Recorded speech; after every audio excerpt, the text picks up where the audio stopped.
Hey, folks.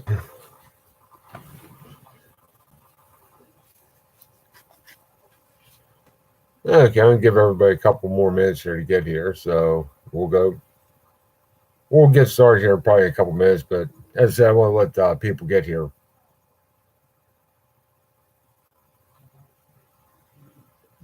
So how you do? Hey, Jess, what's up, bud? Hey, FOP.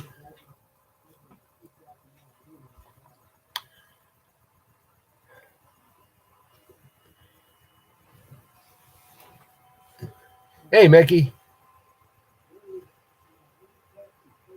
Where's he? Hey, Nina, how you doing, hon?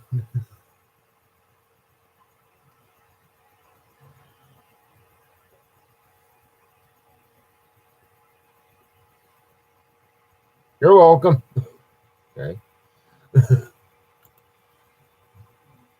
but give me 1 second. Let me go see the Zeus one's here. One's blown, so he's a little like. Let me see what's going on out here. Yeah.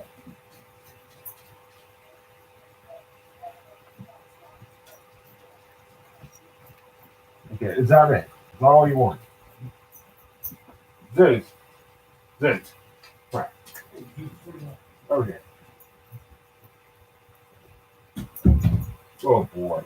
That's good boy. That's good boy. Okay, I'm back.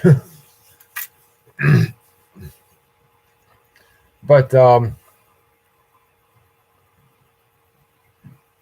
yes, I am. But I think tonight I'm going to talk about waterfalling. Now, this is something that's kind of near and dear to me. And before I go any further, I said with my channel, I'm going to try to cover everything. I won't say everything, but a very broad spectrum of things to do outdoors. But waterfalling is something that's kind of near and dear to me, especially on the photography front. Hey, Billy. Um, that's how I kind of started cutting my teeth with taking pictures of waterfalls and developing my own technique to do it. And I started by waterfalling. Hey, Rescue Boss. But what it is the research and location of waterfalls. Some of them, you can just pick up the park map, and the park map says, like, okay, here's the trail that goes to the falls is right there. Other ones, not so much. You have to kind of do your research, find your own directions, and basically go in search of, which I've done a couple times. Hey, Ox. Hey, May. And with that, what I mean is, what I did is I started going online. There's a couple sites here for Pennsylvania online that you can go on. It gives you the GPS coordinates of the falls, but you still have to go find it, and that's where the fun starts to lie. Because it gives you GPS coordinates, and you kind of see where it is on the map. Then you have to figure out your directions to get there, where to park at. Then once you get parked, how to get to it. And sometimes it's not a straight line. You're kind of winding around. And hey, BWL, what's up? But I started online, then I found this book here. This is for Pennsylvania Waterfalls. Excellent book. A little off in some aspects on the GPS coordinates, but it still works. It still got me where I needed to go. But once you find the waterfall, all depends on what you're going to do with it, because there's more than just photographers that go out. Some people just like to sit down and have lunch by a waterfall. Some people like to meditate. Um, Different arts, not only photography but painting, um, stuff like that. I mean, in fact, some people it's like a spiritual connection with Mother Earth. But I mean, it's still something. But with me, it was photography. Exactly. I mean, it's calming. That's why people. I found a lot of people meditating. You're gonna laugh, but meditating around waterfalls.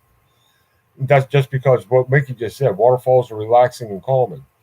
They'll get there and start to. Oh, he's early tonight. They'll get there and do their little meditation. I mean, their little medicating and meditating. That's what I'm looking for. Okay, I'll check it out. Check it out after I'm done here, Juanita. They'll meditate there. I've also found people studying scriptures, but it all depends on what you want to do with it. And let's face it, some people like to party around the waterfall. That one I'm not too keen on, but people do it. Like case in point, if you guys watched the last trail rating thing I did, where it goes back to Buttermilk Falls, there's a short little walk. That's a In that area. That's actually a huge party site too, which kind of blows my mind, but it is what it is.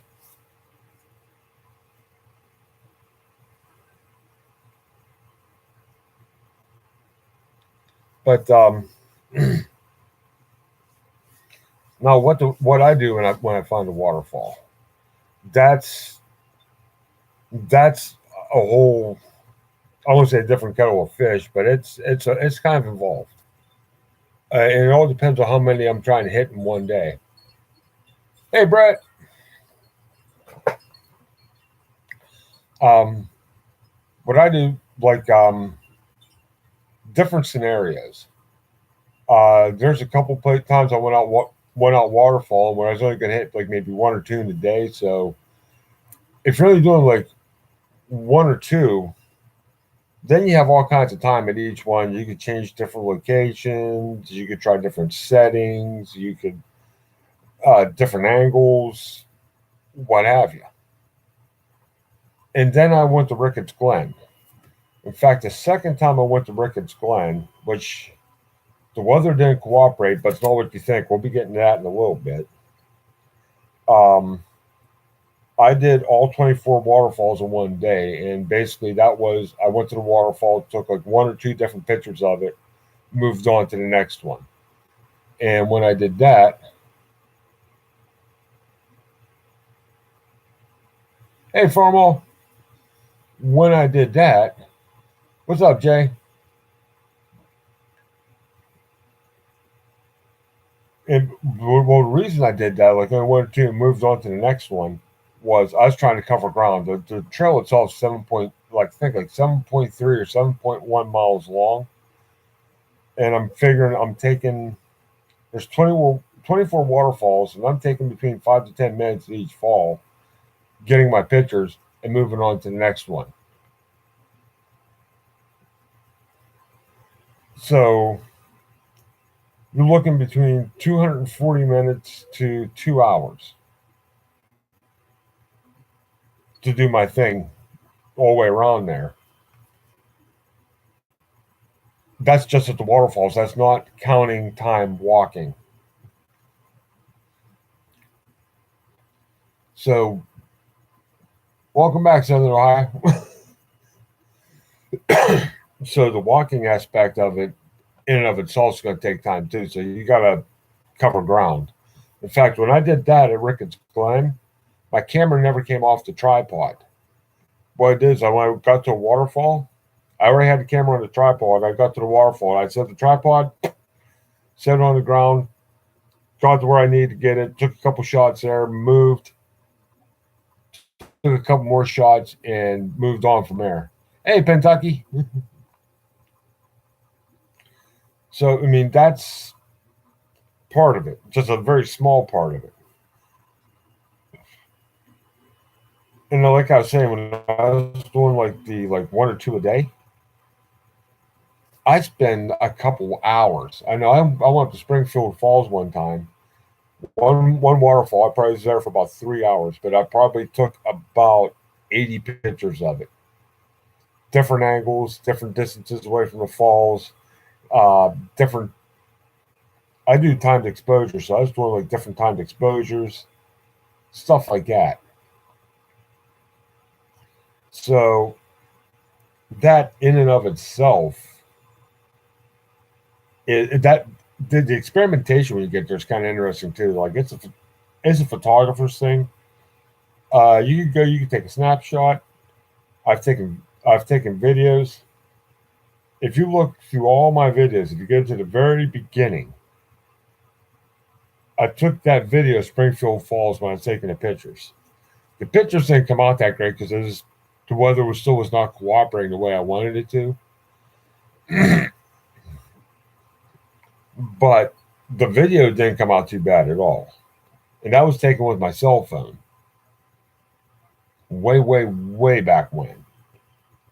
That's actually before I started my channel. Be honest with you, I think like 2 years before I started the channel, I just started playing around with it. I posted it, and I was, oh, cool.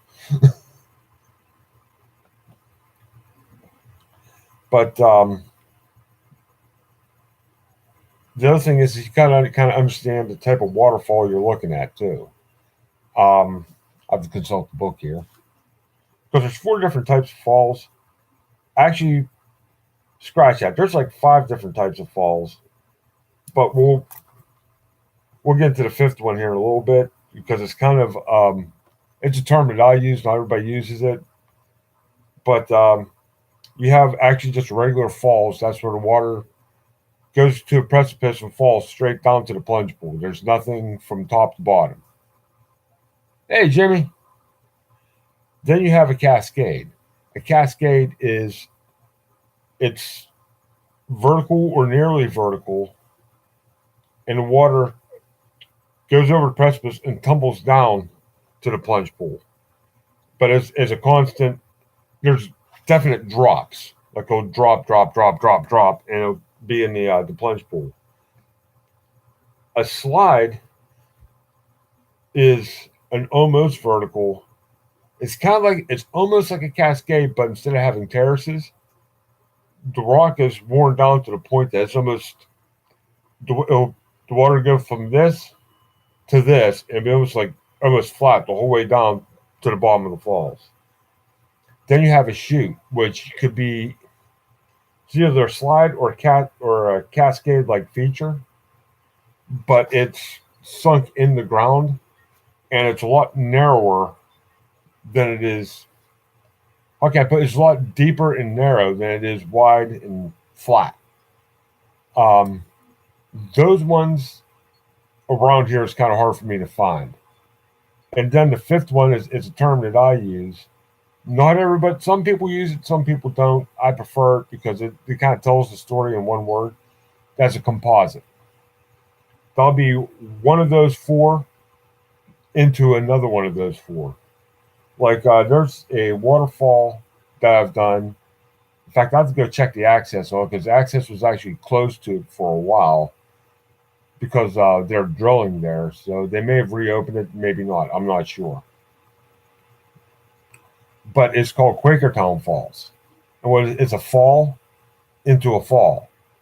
The water comes off the precipice, goes down and hits a rock face, which goes out to another precipice, then into the plunge pool. So it kind of goes boom, boom.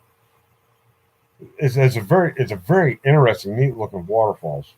Where Springfield Falls is kind of it's not exactly cascade, but it's not exactly slide. It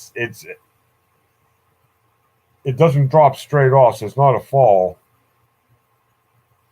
I guess you could probably call that one a slide. Yes, it is. Ricketts Glen is a huge collection, and you'll see a little bit of everything there. Like the picture I have. If you want to see a chute fall, like a chute style fall, the picture that I opened this up with, the top part of that fall is a chute where it comes out into a cascade and then comes down to the stream bed. And then you can get into the ratings and measurements. This is coming from the book. that is a very subjective thing to me. Measurements is hard and fast. You're either going to be tall, you're going to be wide, or what have you. And usually they go by height. I think the tallest one in Ricketts Glen is 103 feet tall, where there's a couple of them in there that barely go over 7. All of them are just as spectacular as the next, though. So, but the ratings part of it, I have to say that that's a subjective thing. The ones I was at, they'd have a hard time getting a barrel over the thing. Well, not the last time I was at Ricketts Glen, but they probably would survive.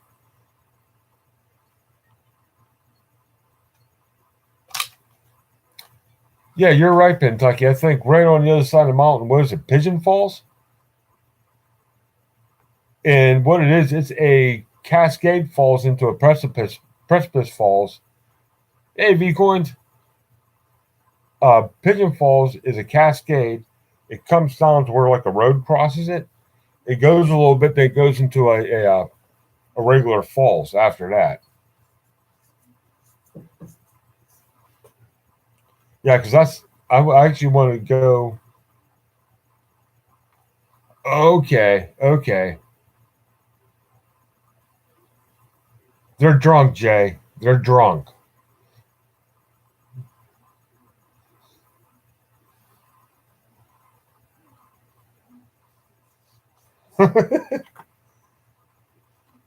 But of course, like when you and some of the things you want to keep in mind though when you go to these things, you want to have some good footwear with some good grip to them because you're going to be around water, wet rocks, mud,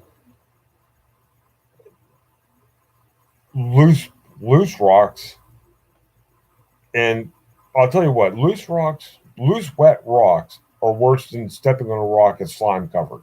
A wet rock that's slime covered. I'll tell you that much right now because instead of having one that's covered in slime that your foot's going to slide off of, you're stepping on a bunch that are covered in slime that none of your foot's going to slide off and they're going to slide right along with your foot. Um, Getting into the settings part of it.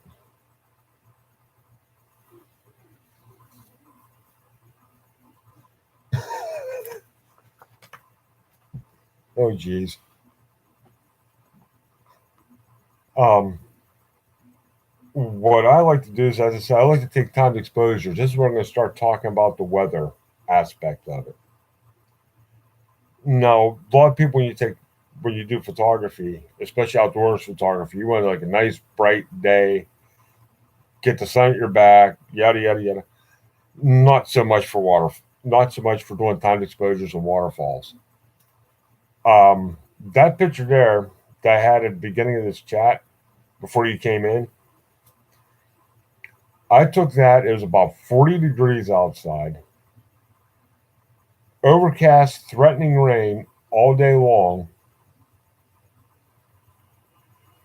But since it was like that, since it was a low light situation, I was able to keep the shutter open a lot longer, and that's what gives that water its streak. That exposure there, I think, was about a 1 to 1.5 second exposure. Camera on a tripod, and I think I wasn't from the bridge. I think I was on a big rock in the middle of the creek, or actually standing in the middle of the creek when I took that picture. Um, that's one of the things that if you do that, you have to be comfortable doing it. Um, I wouldn't recommend it unless you are, because things can get hairy real fast when you do that. But as I said, I was comfortable with it. In fact, I think there was a big flat rock that was right.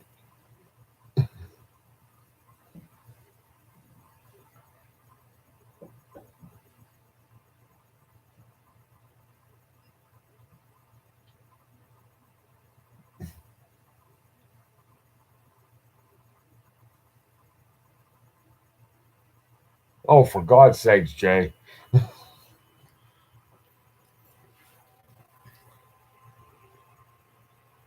Actually, we're going to get to that.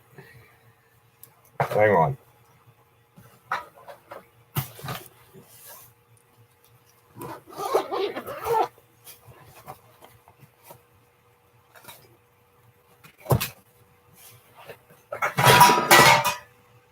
That was neat. But this is what I use right here is a Canon 60D. I should say EOS 60D DSLR.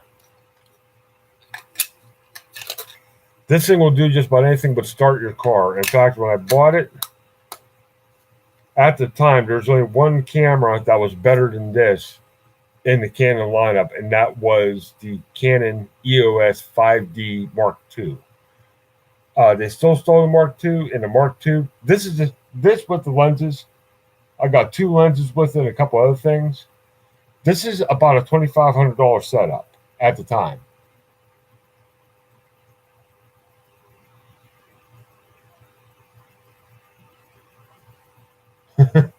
Oh, I hear you there, Backwoods. I'm gonna be delivering it all day tomorrow. But this one, as I said, this one here was about a $2,500 package deal. The 5D Mark II at the time, and it's still up around that price now for just the body, was about $8,000.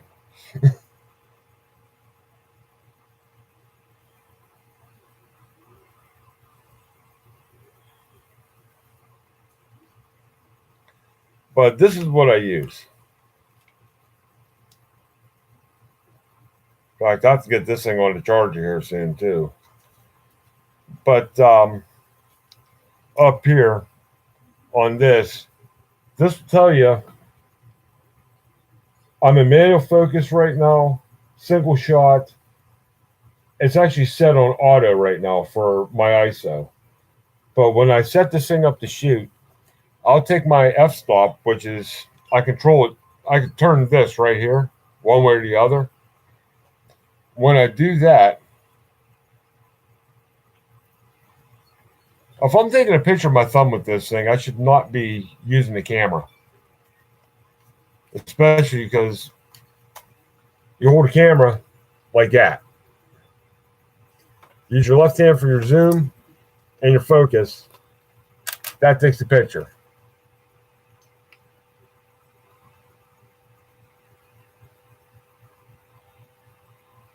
Ooh. Hey, what's up, Will? But depending on where I put my zoom at, I'll set my f-stop. If you know anything about photography, the f-stop is the size of the aperture. The bigger the number, the smaller your aperture is. I'll set my f-stop anywhere between 22. That's using no zoom at all.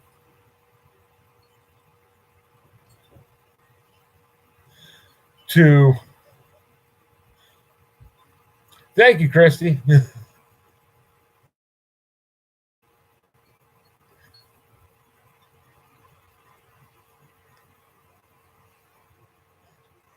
To when I go to zoom, I can actually take my f-stop up to 39, which is actually a little bit less than a pinhole. And I'll set my ISO at 100. I won't go over, won't go under. I set it at 100 because I want to really control the light coming in the camera. And then I'll set the timer anywhere between 1 second to 5 seconds. And I'll just, to get the picture I want, I'll start on a tripod. I got this little deal here too. Yes, my camera has a remote control. I'll use the remote control on it, and I'll start playing with the time on it. 1 second, 2 seconds, 3 seconds.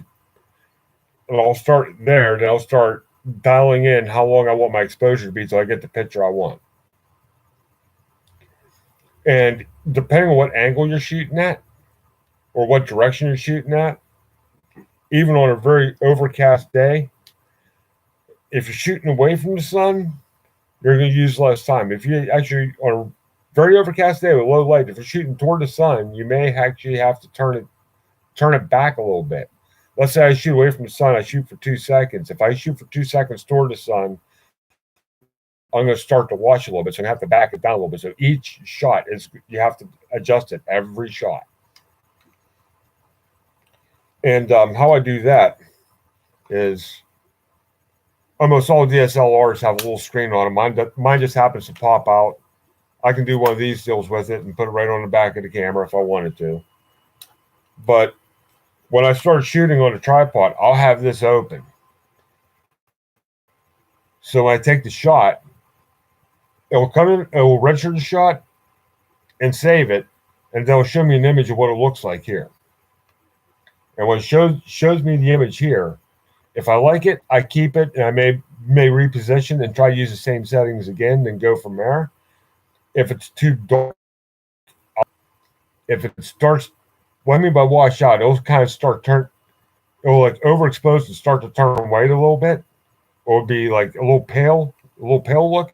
If it's a little bit pale looking, I'll shorten up the time. If it's too dark, I'll add a little bit more time to it.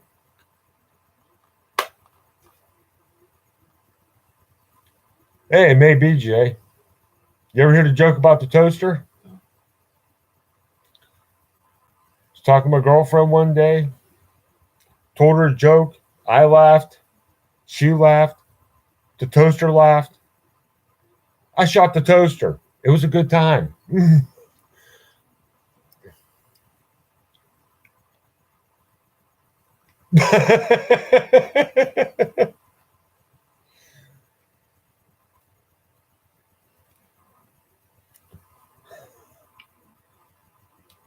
But I mean, a good camera, if you want to take timed exposures, a good camera is a must. In fact, this thing, the last place I used it at a big, huge barrel race.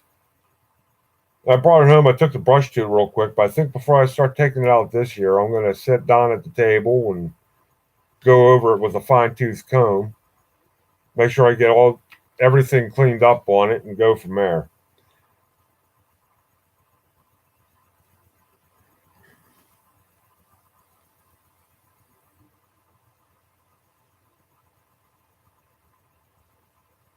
Your toasters were Decepticons backwoods?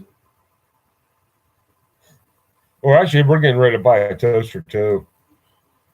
They don't make toasters like they used to at all. They last about a good 6 months, and then they start laughing at you, so you have to take them out back and put them out of your misery. And another piece, once you get your good camera, the other piece of equipment that you're going to want is a good tripod, a good multi-adjustable tripod that mine has a level on it. So I can sit there and get the tripod set where I want it, then I can start turning the head. If it's not level enough, low off, I can start turning the head and watch the bubble in the level the camera off. That way I know I have a good starting point. But the main thing with waterfall pictures is first a good camera, but the tripod is paramount.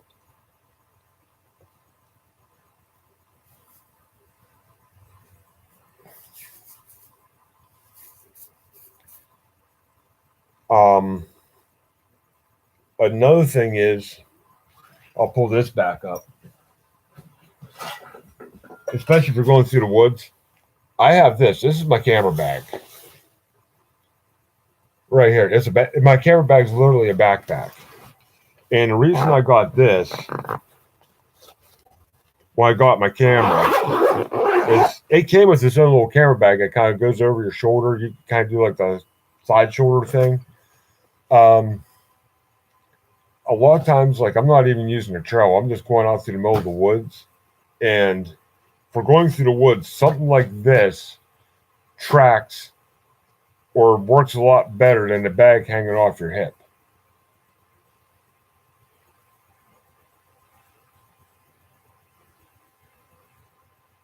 Poor Zeus is trying to figure out what's going on and keep on picking up bags and cameras and all kinds of stuff. But the other thing is put the tripod. Right here's where the tripod goes. You put the leg down through here. It runs down through this loop. It'll catch. There's like a little crossbar that will kind of fold out. It'll catch in that crossbar, and then once you get it in there, you guys should take this strap here. It goes longer. I just have it short because I have nothing in there, but it goes a lot longer, like this. And you can wrap this the whole way around the whole tripod, and it'll hold it to the pack. Now I'm just trying to figure out how to use this with a camel pack, which this was never designed for. So what I'm thinking about doing is I may keep this. I may go and try to find another camera bag that's equipped that I could put a hydration bladder in. Some people would just kind of throw together like get a cheap backpack, throw it together. Myself, when it comes to my photography equipment, I get a little anal about it. I'll be honest. I get a little anal about it because it's a huge investment that I don't want anything happening to. Like as I said, if I go and stay at a park for more than 2 or 3 days, well, actually, if I go even stay overnight at a park someplace, that's why I always get a camera because I'll have this and I'll have my computer with me. I'll take the camera to take the pictures. When I get back to the cabin, I'll upload them onto the computer at the end of the day and edit them pretty much at night before I go to bed. That way, when I go to bed, I know the job's completely done. Plus, I'm a little bit anxious to see how they're going to edit anyway, so yay me.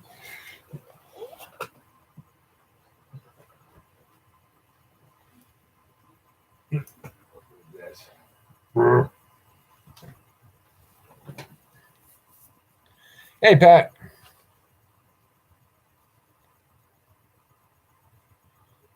Yeah, so, I mean, anybody, Will could probably attest to that. Like, you're especially as a photographer, the more protection you have around that camera, usually the happier and the more calm you are.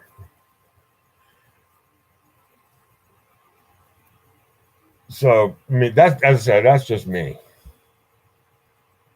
Now, that's for that camera. Now, for this camera, you see me carrying this thing all over the place. That's my GoPro. This is what I usually shoot my videos with for the YouTube channel, which is going to eventually, I'm going to try using that one here in a little bit.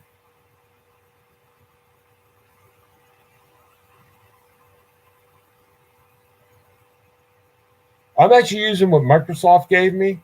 I did actually, Adobe's Photoshop. I just never got enough money to get it. I looked into it, been looking into it, kind of keeping an eye on it. If I do get it, I'm going to be getting Adobe Photoshop Elements. A buddy of mine who's a lot higher up the photography hierarchy than I am. He's a world-renowned photographer. He's done all kinds of stuff. But I told him, says, yeah, I want to save up and I want to get, hey, moms, I want to save up. I want to get Photoshop, get Adobe Photoshop. He goes, hang on right there. Just get Elements. He goes, I had Photoshop with one computer. When he went to upgrade, he says, I only upgraded Elements. And it's like Elements is 1/10 the price of Photoshop. So, but right now I'm using what Microsoft gave me, and it's actually doing a good job. I showed him some of the pictures that I've edited in my program. He goes, if it ain't broke, don't fix it. Because it's apparently you know how to make it work, so run with it. So I got what Microsoft gave me when I got the computer, and it works just fine. Which I think it's working with JPEGs. Yeah, Photoshop works with JPEGs too, but works a lot better with RAWs. I work mostly in JPEG, and this works with JPEG a lot better in RAW than it does with RAW. So, but some other things to keep in mind. Go back to the book here because I left my notes that I actually did for this in the truck back at work, and by the time I realized that I didn't have enough time to go back and get them, especially since it's an hour drive for me to get to work and an hour drive for me to get back. And I realized this about an hour ago. Just some things to think about if you decide to go out and take pictures. Now, anything else you do, if you want to go do a painting of the waterfall, or oh, that's right, it will. That's right. I'm so used to using the whatever this deal that Microsoft, which is just photo editor, Microsoft Photo Editor, that I think I tried raw on it once and I just couldn't get it. So I went back to using JPEG, and I can bang JPEGs out like that. Yeah, I am going to get Photoshop here somewhere down the line because there's a couple things that I can't do with Microsoft that I could do with the Photoshop. So, but some helpful hints, and some of these I agree with, some of them to a point, some of them I don't. Clean up the scene and make it look tidy. Remove or hide any debris such as trash. Yes, clean it up a little bit. Get the trash out of the picture. Then he goes, dead leaves, tree bark, sticks, and twigs. Never remove plants, pick flowers, however. As you can see by the picture I had up here, he had a big wall going across it. I honestly thought,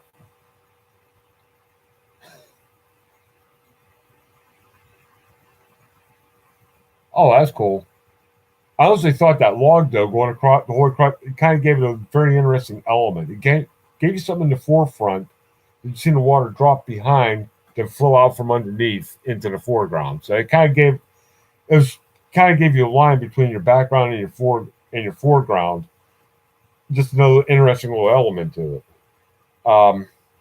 Sometimes sticks and twigs, like smaller sticks, stuff like that, I might move, I might not.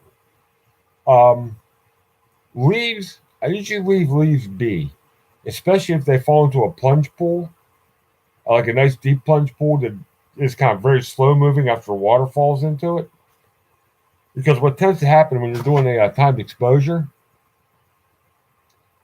around the sides, the leaves will start to swirl like this. When you do your timed exposure, that's what gives you those circles on either side of the plunge pool. So it's a good thing, it's a bad thing. Um, uh, Check your view and make sure it's what you want and that it makes sense. Um, check edges, Check the edges of the viewfinder. Run your eye around the perimeter of the viewfinder in both directions, looking closely for twigs, leaves, or anything that juts into the edge of the frame. These are called sneakers, and they are enormously frustrating. Don't let anything jut into the edge of the frame if you can avoid it. That's that's good advice, but sometimes with some of these I go to, you're going to have those.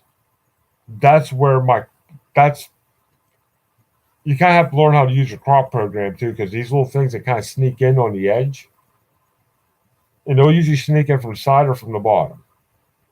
If you know how to use your crop tool on your computer, you can lose very little of the picture and crop that stuff right out, and nobody would know the difference one way or the other.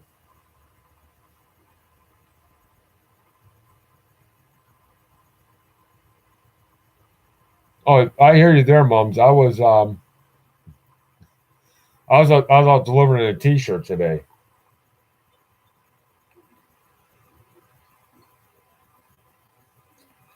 Um, Another thing is check your background. Um, One thing I'll check my background like behind the falls if I can actually if I'm actually high enough to do that, and I'll look where the trees are. And what I try to do is I try to turn so I can get every tree into the shot. A lot of times, a lot of people take a picture, and if you're looking at the trees, you're not going to be able to do it with all of them, but with some of them, if you turn and you can get individual trees, it gives the picture a lot more depth. If you're turning and you have almost all your trunks in line, it looks like one big gigantic tree instead of maybe 3 to 5 smaller trees. Another thing you may want to think about.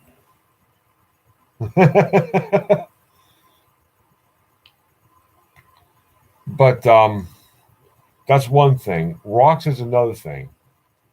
Um, when I take a picture, depending on from the precipice down to the bottom, if I can, I like to actually get it. Hey, Kansi, I like to be able to see across the precipice from the bottom of the falls if I can, or from this because I'm always shooting at the fall. So if I can get up a little bit, maybe shooting down, but if I can get that shot going across the precipice so you can see the water coming in. Ricketts Glen is kind of hard to do that because these waterfalls are like 24 feet tall, and you just don't have anywhere to set up. So you kind of have to take what you can get there, but you can still play around with the trees and everything, and still give yourself depth. It's kind of no, it's like a case by case situation. But if I can get and see where the water's coming from, you get a shot of that water coming over the precipice down to the plunge pool. I kind of, if there's any rocks sticking up through the water before it gets to where the water breaks over, I try to get either high enough or low enough where you can see the rock protrude out of the water, so you can tell that the water's coming around it.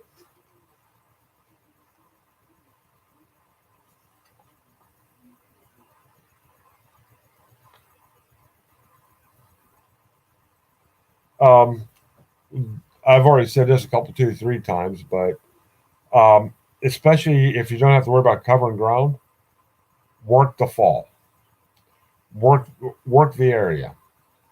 Like I'll take my tripod if I'm working like 1 or 2 falls one day. Let's say I'm taking a day, I'm only working like 1 or 2 falls and they're relatively close, so I can spend a lot of time at each one. I may take 80 shots of one waterfall, but I'll take 80 shots from at least 40 different spots, 40 different angles, and if possible, maybe even a few, 2 or 3 different heights. Um, I couldn't find it. The picture that I wanted to use is a picture that I took at dusk. It was almost dark of a waterfall in the middle of this county park up by where I work. It's about a 45 foot fall, but instead of being down at the bottom, I was actually a little bit above the fall in the grass when I took the picture, shooting down on it. And I was a wild pit, kind of a wild looking picture too. So, um, the next thing is being comfortable where you set your camera at. If you set your camera down someplace and you're not comfortable with it, go ahead and move. Especially if the only place to get a shot is from in the stream, which you have to be very, very confident in your own abilities to do that. If you're not, I don't recommend doing it. I've done it more than once, but as I said, I'm confident in my abilities. Plus, it's another case by case basis thing. The water that I was stepping out into wasn't really running that fast. It was only about maybe at the most 3 inches deep. So it wasn't like I was stepping in knee deep. About 3 inches, slow moving water, and it had a nice silty bottom to it. So I could actually put the tread of my boot into something. Um, be comfortable behind the camera. Stream side rocks can be slick, wobbly, and uncomfortable to balance on. You can slip or hurt yourself or knock over your tripod, destroying your equipment. That's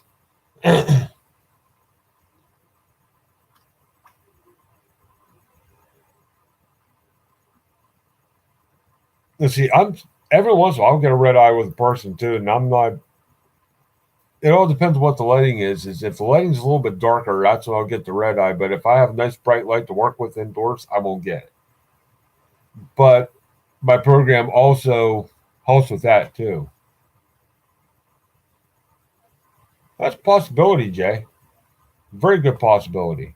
What's up, Reppin? And this is where I was talking about the weather. Pray for rain, fog, or mist. Shooting waterfalls in bright sunlight is almost impossible. Overcast skies and flat lighting works best. Um, that's what I'm saying. Your low light conditions. The low light conditions will slow down the light coming into the camera, especially if you're doing a timed exposure. Now, if you're going down there taking a snapshot, you can take a snapshot in any kind of weather. In fact, with a snapshot, the brighter the better, because the brighter it gets, the more you're going to catch each individual droplet coming down. A lot of people love shots like that too, and there's nothing wrong with that.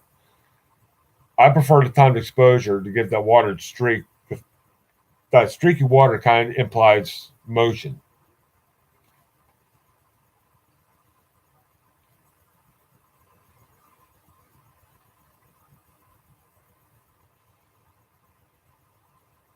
No, this is one I haven't done. I don't. Maybe I should. Maybe I shouldn't. I don't know. But even when it's overcast, dry rocks near falls will be rendered overly bright on film. To make them look better in your photograph, splash them with water. You may want to take along a bucket. I've never had to do that. And the reason why is my editing software. What Microsoft gave me, I can adjust each little part of it. Now, it's not going to make the rocks look shiny, but what I can do is dry rocks and start pulling out details. And the main thing with it is have fun. If you're not having fun, there's no reason to be out there. I go out there, I relax, I have fun, I work it.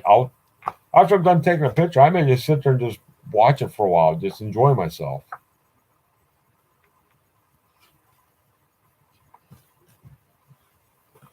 But when it comes to waterfalls, though, I know here in Pennsylvania, if you don't have to look around very far, and you're going to find something. I have no pictures of Sasquatch as of yet. No pictures of Sasquatch.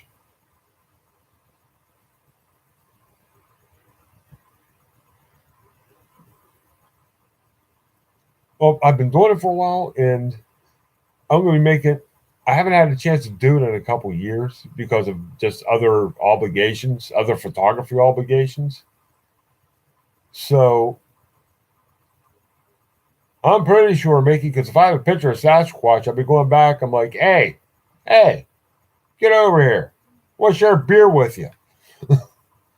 Drinking beer with Sasquatch. I think that'd be cool. But I want to get back to doing that some this year. Um, there's some waterfalls I want to go back to that I don't think I've been to them before, and usually this is what usually happens to me. I'll leave home to go take some pictures of some waterfalls. It'll be overcast, threatening rain. Then by the time I get to the waterfall, and sometimes that's like within a half an hour, it'll go from like looking like I'm about ready to get hit with the 40 days, 40 nights of rain to not a cloud in the sky, which kind of kills the whole idea of going out anyway.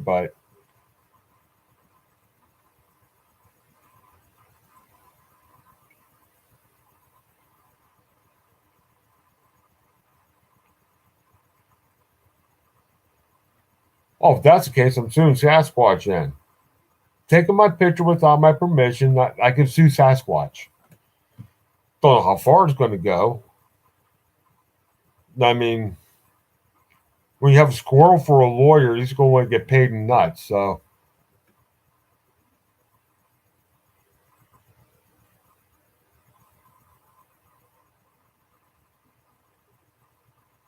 but yeah, getting back to what I was saying there. Off the rails, off the rails. Yeah, my whole thing with that though is that I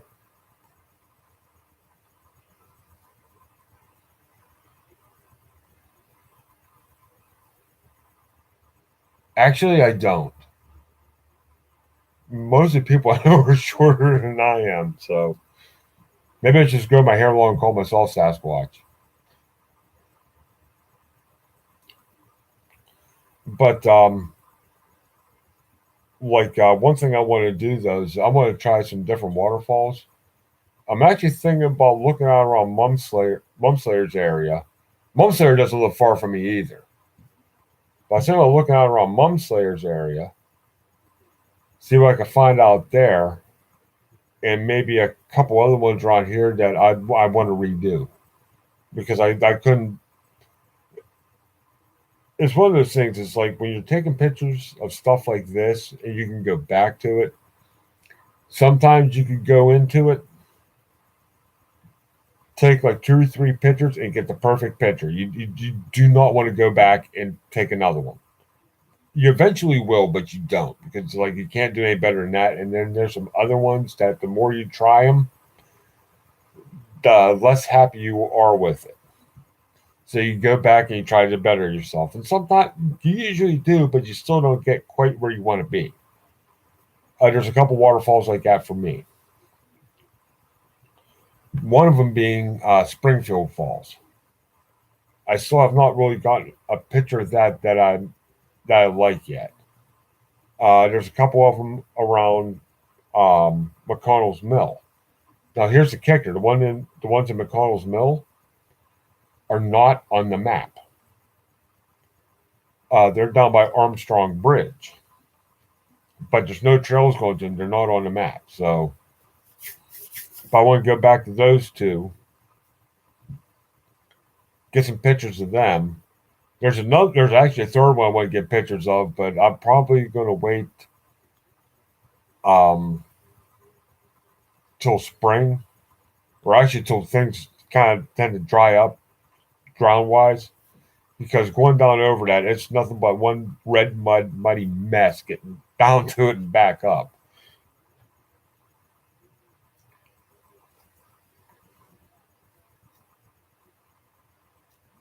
Um, the battery for my camera, I haven't charged it in since October.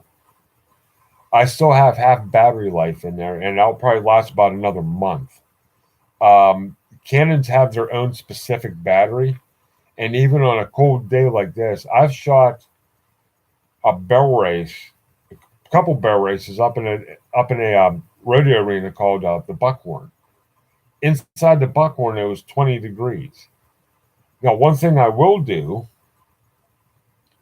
is in between drags, they'll run 8 horses. Then what they'll do is they'll drag the pen. In between drags, I'll take the camera and tuck the camera in my jacket until I'm ready to shoot again. Which that's one reason. Like the one Christmas gift I got was actually for my photography. I got one of the big square buddy heaters that you could put either the Coleman canister or put like a 30-pound propane tank to. I got one of them just for that's what I wanted it for. I could use it for all kinds of other things.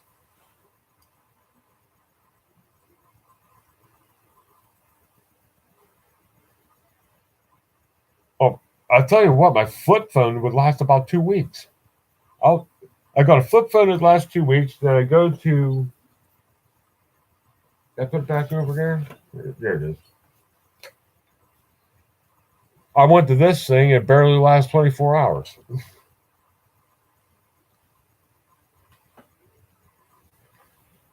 But anybody have any questions on the photography part of it anyway? Hey, Red. Yeah, we're gonna be done. Red, I'm gonna be done in about 6 minutes. So you guys go back and watch the replay. Actually, my favorite lens for the camera is the one I got on it right here. Which this is a 18 to 135 millimeter. Has a nice zoom to it. This isn't like one of the big zooms because I can pull stuff in so far. But this is for outdoor photography. This lens here is a workhorse. It'll do everything. When I'm indoors, I have a 50 millimeter lens I use indoors. It has no zoom, none. You just have to know what the best focal range is with that one. the lens itself is only about that long. But the reason I use that one indoors is I could really open up that f-stop. I could run like a buckhorn. I'll run like a f-stop of 2, which I think that's almost wide open. Not quite, but almost wide open. And I have my ISO turned up to let more light in the camera. Oh, I have heard that.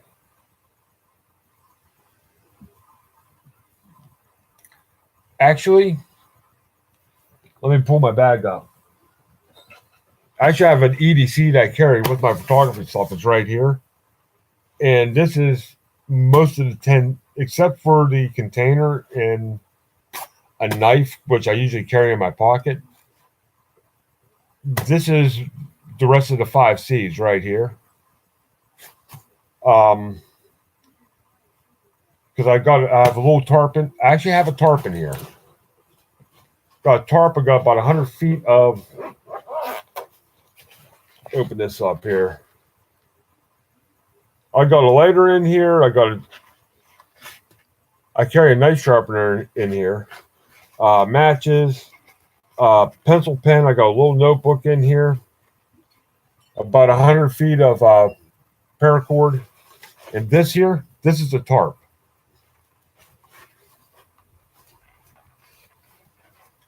So that's my EDC for my photography. And my EDC doesn't really weigh that much at all. But why I carry this and not like a regular EDC is for this, since I'm carrying this whole pack here, this is all filled with photography equipment. Lenses, grips, cards, different things. So, like, most of my photography equipment's in here, so I have to hang my EDC off to the side like that.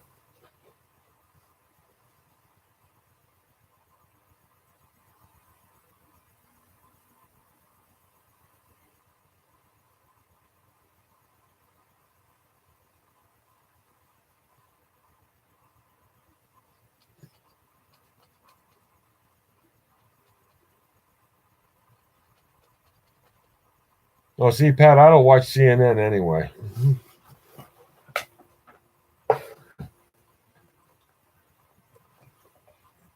But any other questions? Yeah, for a photographer, that's actually about it there, Mom Slayer.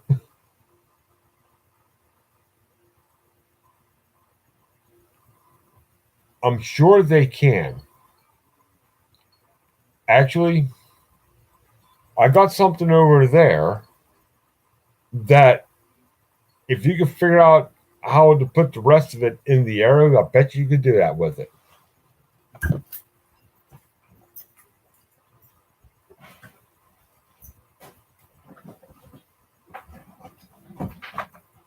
Yeah, Bubba.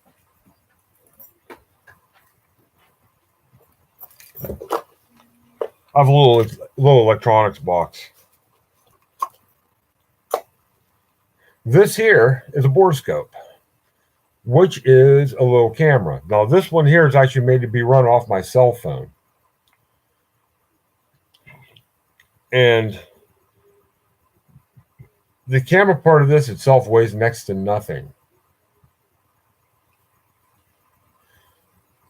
Now, the problem is if you put it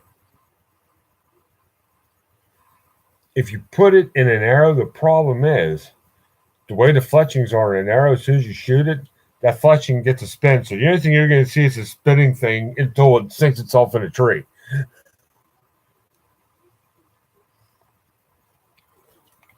But I got that for some kind of deal off of Facebook.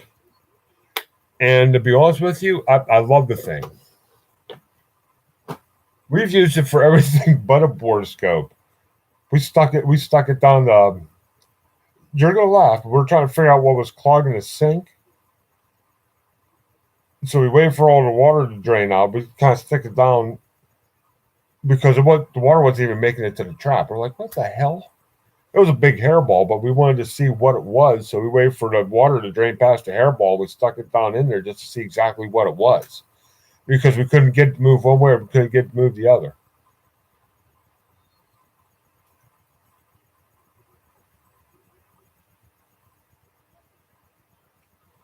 Pretty much. And see, the thing about it is they sell something like that now that comes with its own screen.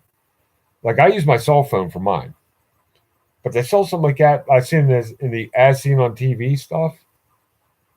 It has its own screen, and that's basically what it is. It's a camera stick, but it's small enough to use as a borescope. It has the same head that this one has. So I think that one ran me about $9, and the only thing I paid on that there's like $9 for the shipping. It's like one of those free deals.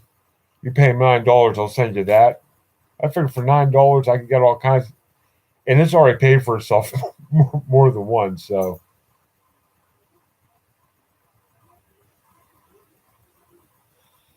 that I'm not sure of.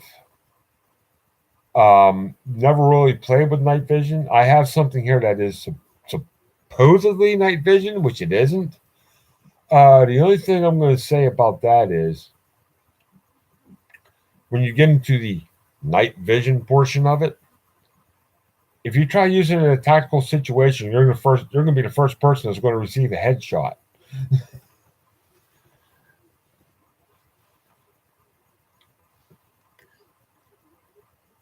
But yeah, but that's all I have for you right now. So I hope you guys enjoyed this.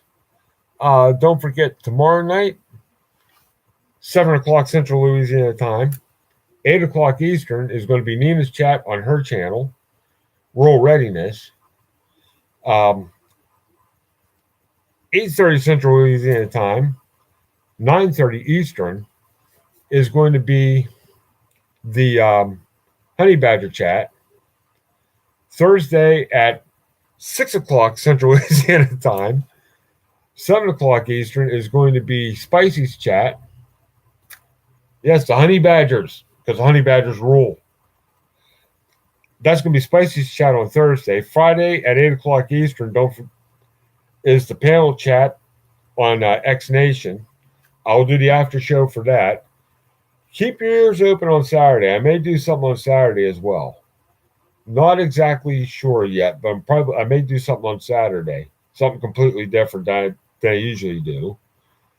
Sunday at 7:30 on X Nation is the sit rep. Monday night, 8 o'clock Eastern on X Nation is going to be Chat with Backwoods. He had a meeting yesterday. He should be back next weekend. No, I'm not going to be in next week. So, but the Chat with Backwoods will be on Monday. But I thank y'all for coming. I appreciate it. I love you all. And I'll talk to y'all later. Thank you. Thank you. Thank you.